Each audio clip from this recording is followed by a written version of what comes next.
नमस्ते दोस्तों, welcome to my channel. आज आप मेरा बैकग्राउंड देखकर समझ ही गए होंगे कि मैं क्या टॉपिक लेकर आई हूँ। आज का टॉपिक है 3 बुक्स यू मस्ट रीड। मुझे किताबें पढ़ने का काफ़ी शौक है। जब भी खाली वक्त मिल जाता है या एक्स्ट्रा वक्त मिल जाता है तो मैं कोई भी किताबें निकालकर पढ़ने लगती हूँ। मुझे ऐसा लगता है कि दुनिया में जितनी भी किताबें लिखी गई है, जिस टॉपिक के बारे में लिखी गई है, उस किताब में उस लेखक ने, उस राइटर ने अपना पूरा नॉलेज, अपना रिसर्च और अपना एक्सपीरियंस उस किताब में डाल दिया है। अगर हम किसी बारे में जानना चाहते हैं, किसी टॉपिक के बारे में समझना चाहते हैं या अपने जीवन को बेहतर बनाना चाहते हैं तो हमें किताबें पढ़नी चाहिए। अब कई लोग मुझसे पूछते हैं कि आपकी फेवरेट बुक कौन सी है। ये बताना बहुत ही मुश्किल है मेरे लिए, क्योंकि दुनिया में इतनी लाखों करोड़ों बुक, लाखों करोड़ों टॉपिक्स पे लिखी गई है और उसमें से कुछ चंद बुकें ही मैंने पढ़ी हैं और उसमें से अपनी फेवरेट बताना बड़ी नाइंसाफी होगी। फिर भी कोशिश करती हूँ कि आपके सामने ऐसी कुछ बुक लेकर आई हूँ जो आपकी जिंदगी को बदल देगा और आपकी जिंदगी को जीने के तरीके को बदल देगा। तो चलिए आज बात करते हैं उन्हीं 3 बुकों के बारे में। चलिए हम बात करते हैं हमारी पहली मोस्ट रिकमेंडेड बुक के बारे में। यह बुक मैं हर किसी एंटरप्रेन्योर को और बिजनेसमैन को रिकमेंड करना चाहूंगी। इस बुक ने मेरी जिंदगी जीने का एक तरीका ही बदल दिया है। उस बुक का नाम है rework by Jason Fried and David Hansen.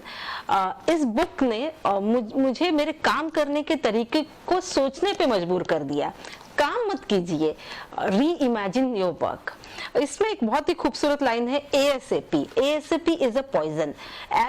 आपने ये टर्मोलॉजी हमारे कॉर्पोरेट लाइफ में, ईमेल एक्सचेंज करते वक्त में या बॉस को कमिटमेंट देते वक्त में जरूर यूज की होगी।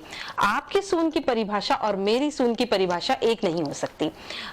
तो अगली बार जब कभी कोई आपके सीनियर आपको कोई काम दे और कहे कि इसे as soon as possible ASAP complete करके दे, तो उनसे पूछिए कि ये काम आपको कब चाहिए, कितने समय में आपको पूरा करके चाहिए। और अगर आप उस काम को उतने समय में पूरा करके नहीं दे सकते तो प्लीज उन्हें इन्फॉर्म कीजिए, टाइम लिमिट लीजिए और उसके हिसाब से उसे काम को पूरा कीजिए। इसमें एक दूसरी बात बहुत अच्छी है कि don't be a hero.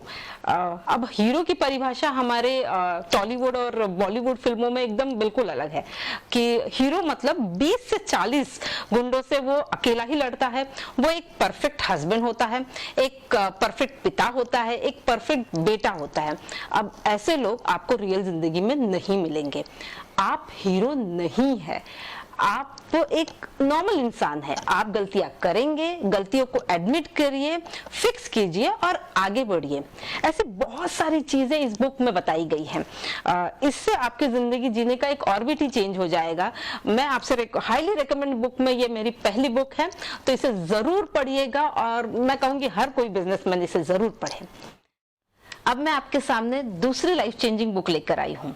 Book का नाम है Ikigai by Hector Garcia and Francis Miralles. अब आप पूछेंगे कि इकिगाई क्या होता है।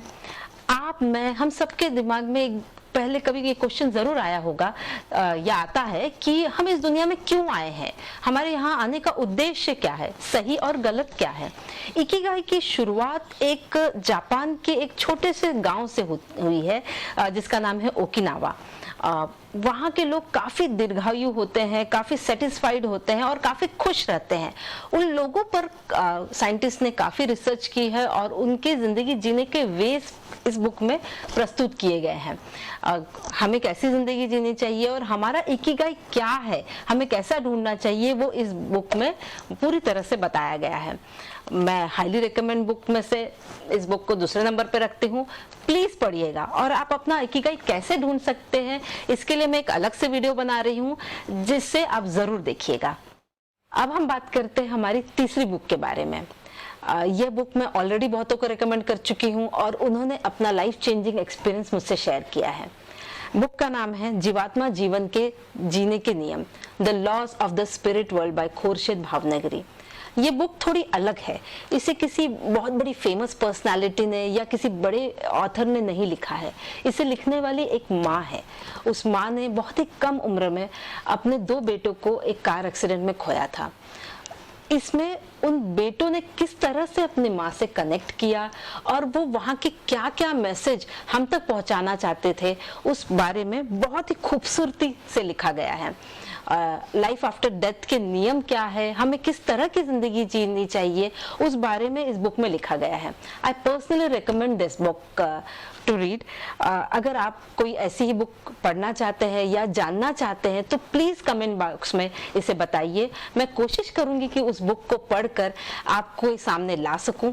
अगर आपको इस तरह के वीडियो पसंद है एजुकेशनल, तो प्लीज कमेंट कीजिए।